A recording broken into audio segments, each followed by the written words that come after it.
Hello, ഇന്ന് നമ്മൾ ചെയ്യാൻ പോകുന്നതൊരു ടെക്സ്റ്റേർഡ് ആർട്ടാണ്. ഞാൻ ആദ്യമായിട്ടാണ് ഇങ്ങനെ ഒരു വർക്ക് ചെയ്യുന്നത്. അപ്പം അതിൻ്റേതായ പാകപ്പിഴകളൊക്കെ ഉണ്ടാകും. ഓക്കെ, അപ്പോൾ ആദ്യമായിട്ട് നമ്മൾ എടുക്കുന്നത് ഇതിന് വേണ്ടിയിട്ട് പ്ലാസ്റ്റർ ഓഫ് പാരീസ് എന്ന് പറയുന്ന ഒരു പൗഡറാണ്. അപ്പം ഇതിന് 1/2 കിലോയ്ക്ക് 340 രൂപയാണ് ആയിട്ടുള്ളത്. ഇതൊരു ബൗളിലേക്ക് നിറച്ചെടുക്കുക. നമ്മുടെ ആവശ്യത്തിനുള്ള ഒരു ബൗളിലേക്ക് നിറച്ചെടുക്കുക, ഒരു ബൗള്. അതിനുശേഷം അതേ ബൗളിൽ തന്നെ വൈറ്റ് അക്രിലിക് പെയിൻറ്റ് ഒരു 1/2 ബൗൾ എടുക്കുക. പിന്നെ വേണ്ടത് ഫെവിക്കോളാണ്. അതൊരു 1/4 ഭാഗം, നമ്മൾ പൗഡർ എടുത്ത അതേ ബൗളിന് 1/4 ഭാഗം അതും എടുക്കുക.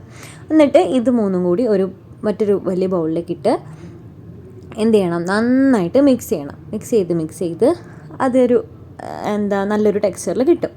എന്നിട്ടത് നമ്മൾ ഒരു പൈപ്പിംഗ് ബാഗിലേക്ക് മാറ്റിയിട്ട് ആണ് നമ്മൾ ഈ ഒരു ടെക്സ്ചറായിട്ട് ചെയ്യുന്നത്. നമ്മളീ പറഞ്ഞ അളവ് കറക്റ്റായിരിക്കാൻ എപ്പോഴും ശ്രദ്ധിക്കണം. ഞാൻ എടുത്തു കഴിഞ്ഞപ്പം അക്രിലിക് പെയിൻറ്റ് കുറച്ച് കുറഞ്ഞു പോയി. അപ്പോൾ അതുകൊണ്ട് നമുക്ക് കിട്ടുന്ന ഒരു മിക്സ് ഉണ്ടല്ലോ, അതിന് കുറച്ച് വെള്ളം കുറഞ്ഞതുപോലെ നമുക്ക് ചെയ്യാൻ കുറച്ച് ബുദ്ധിമുട്ട് വന്നു. അപ്പോൾ അതുകൊണ്ട് ആ അക്രിലിക് പെയിൻറ്റ് എടുക്കുന്നതും നമ്മുടെ ഗം എടുക്കുന്നതും കറക്റ്റായിരിക്കാൻ എപ്പോഴും ശ്രദ്ധിക്കണം. അപ്പോൾ നന്നായിട്ട് മിക്സ് ചെയ്യുന്നുണ്ട്. മിക്സ് ചെയ്തതിന് ശേഷം ഇനി ഇതൊരു പൈപ്പിംഗ് ബൗളിലേക്ക് മാറ്റിയിട്ട് നമുക്ക് വരാം. അതിനുശേഷം നമ്മൾ ഈ പൈപ്പിംഗ് ബാഗിൻ്റെ ഏറ്റവും മുകൾ ഭാഗം ഒന്ന് ചെറുതായിട്ട് കട്ട് ചെയ്തിട്ട് നമ്മൾ വരച്ച് വെച്ചിരിക്കുന്ന സ്കെച്ചിലേക്ക് അതേ വരയിലൂടെ തന്നെ അങ്ങ് വരച്ച് വിട്ടാൽ മതി. അതിനുശേഷം നമ്മളിത് വെള്ളത്തിൽ ചെറുതായിട്ട് ബ്രഷ്, അതായത് കുറച്ച് ഫ്ലാറ്റായിട്ടുള്ള ബ്രഷ് എടുക്കുക, ചെറിയ ബ്രഷ് എടുക്കുക. അതിനുശേഷം അത് ആ വെള്ളത്തിൽ, നോർമൽ വെള്ളമാണ് കേട്ടോ അത്, ഞാൻ പക്ഷേ പെയിൻറ്റും ആ സാധനങ്ങളൊക്കെ മിക്സ് ചെയ്ത ബൗളിലേക്ക് അങ്ങ് വെള്ളം ഒഴിച്ചപ്പം വെള്ള കളറിൽ ഇരിക്കുന്നു എന്നേ ഉള്ളൂ. അത് നോർമലായിട്ടുള്ള വെള്ളമാണത്.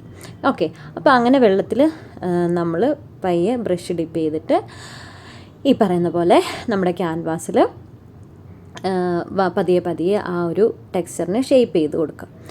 അത്രയാണ് ഇതിനകത്ത് ചെയ്യാനായിട്ടുള്ളത് പ്രധാനമായിട്ട്. അതിനുശേഷം നമ്മളിതിന് നന്നായിട്ട് നമ്മുടെ ഒരു എസ്തെറ്റിക് സെൻസൊക്കെ വെച്ച് നമ്മളതിനെ പെയിൻറ്റ് ചെയ്തെടുക്കുന്നു.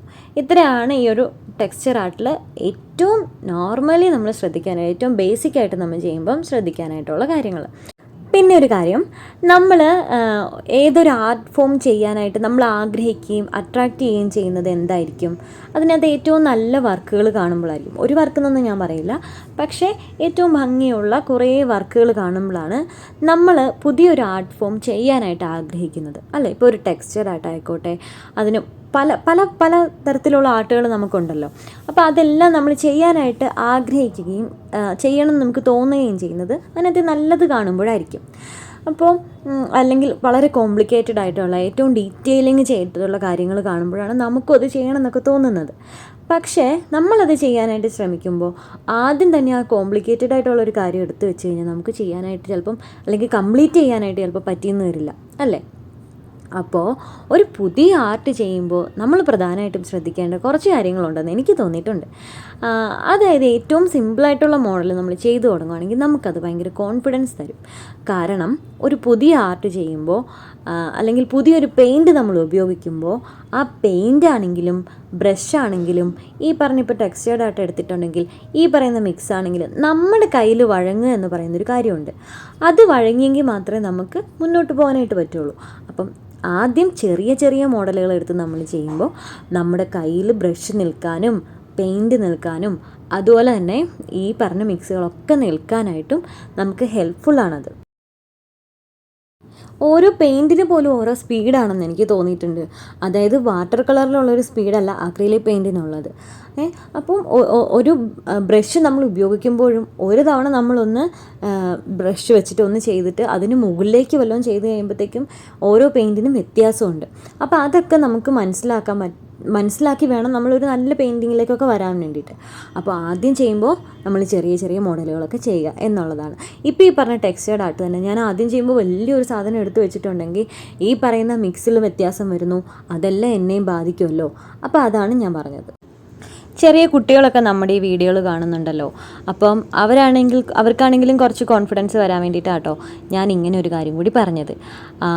പിന്നെ ഇപ്പോൾ ഇതൊരു ചെറിയ മോഡലാണെങ്കിലും കുറച്ച് ദിവസം കഴിയുമ്പോൾ ഞാൻ വലിയ വലിയ മോഡലുകളൊക്കെ ചെയ്തുകൊണ്ട് വരും എന്നും അതിനൊരർത്ഥം ഉണ്ടെന്ന് കൂട്ടിക്കോ. അപ്പോൾ അത്രയേ ഉള്ളൂ ഇന്നത്തെ വീഡിയോ. എല്ലാവരും ലൈക്ക് ചെയ്യും, ഷെയർ ചെയ്യും, സബ്സ്ക്രൈബ് ചെയ്യും, കമൻറ്റ് ചെയ്യും ചെയ്യണം കേട്ടോ. Okay, by.